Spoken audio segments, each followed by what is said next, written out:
The foreign company holding a long-term tender for gas supply has dispatched 3 gas shipments to the country. They have been docked off the seas of Kerawalapitia for several days. Newsfirst previously reported that $16 million must be paid to the supplier to begin unloading the 3 consignments. A 2,500 metric ton consignment was unloaded recently after the Finance Ministry agreed to pay $5 million. The tender process for supplying gas is embroiled in controversy and it has been criticized by the chairman of Litrogas Lanka Limited. There are various mafias in operation. There is a mafia for gas as well. Those involved in the mafia wanted to extend the contract for 2 years under my signature. The country will lose about 10 billion by signing this contract.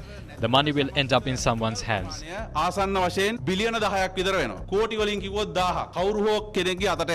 The chairman of Litrogas then awarded another company with the tender to supply gas to Sri Lanka. Ultimately, the long-term supplier and the supplier chosen by the chairman have refrained from supplying gas to the country. It is reported that these suppliers have put forward conditions to unload their consignments.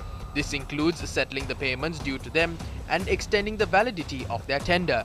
Both gas companies in Sri Lanka are allowed to increase prices in line with global market rates. This is because there is no ceiling price at present. Doesn't this situation portray deficiencies in the management? Ultimately, the people are now facing the brunt of the gas cylinder shortage in the market. Eateries in Colombo are among the worst affected. We toured Alutkade, Orugodawatta and Vallampitiya to understand the situation on the ground. gas නෑ දවස් 5ක් විතර මේ ජනලිප අපිට පාවිච්චි කරන්නත් දැන් කඩවල මේකවල මා පාරනේ තාත්ති කියන්නේ දැන් දවස් 6ක්ම ගේස් නෑ අපි වාලා තින්නේ දැන් ගෝලිය 4-5 දෙනෙක් වැඩ කරනවා ඔක්කොම මගේ අතෙන් කකා දින කාමරේ වාලා ඉන්නවා අපේ රටේ මේ කලමනාකාරීත්වයේ තියෙන අඩුපාඩුවක් හින්දා තමයි මං හිතන්නේ මේ විදිහට වෙලා තියෙන්නේ. Many eateries in the Kandy town were closed today.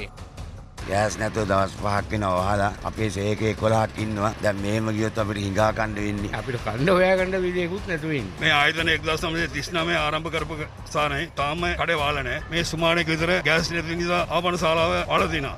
Long queues were seen at a gas dealership store in Hambantota today. We don't have food to eat. Shop owners don't have gas cylinders. Masons don't have cement. Three-wheel drivers don't have diesel to run hires. Small children are facing malnutrition. But they say that they have a vision of prosperity for the country.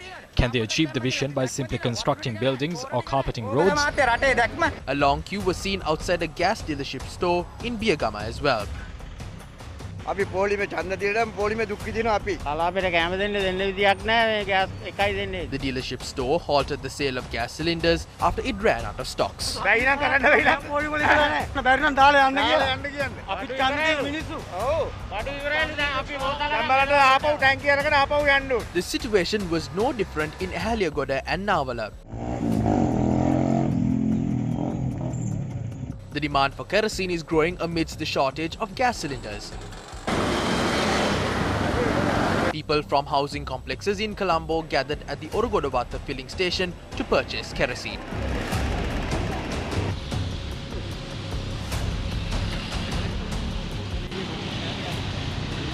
පාන්දර හයිදර එන්නේ මම භූමි තැනකන් කට්ටිය බලාගෙන ඉන්නවා ඊයේ ඉඳලා මූවෙන්න මොකුත් තිබුණේ නැහැ වෙලා කඩේ බත් කත්තායිසෝ කඩේත් වාඩා අද පඩියෙත් ඉවරයි අපේ රස්තාවත් ඉවරයි අපි මේ වෙලා මේ දුක් විඳා මේ පොලිමේ ඉන්නේ මේකටද අපි ඡන්දේ දැම්මේ.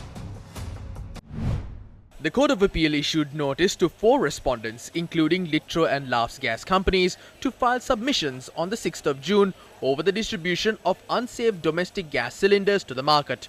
The appeal court judge bench comprising Justices Dr. Ruwan Fernando and Sampath Wijeratna issued the order after examining a petition filed by civil activist Nagananda Kodithuwakku. The petitioner had sought an order instructing Litro and Laughs Gas to compensate the victims of incidents surrounding unsafe gas cylinders that were distributed to the market. He has also sought an order instructing the Attorney General and the IGP to take legal action against the 2 gas companies.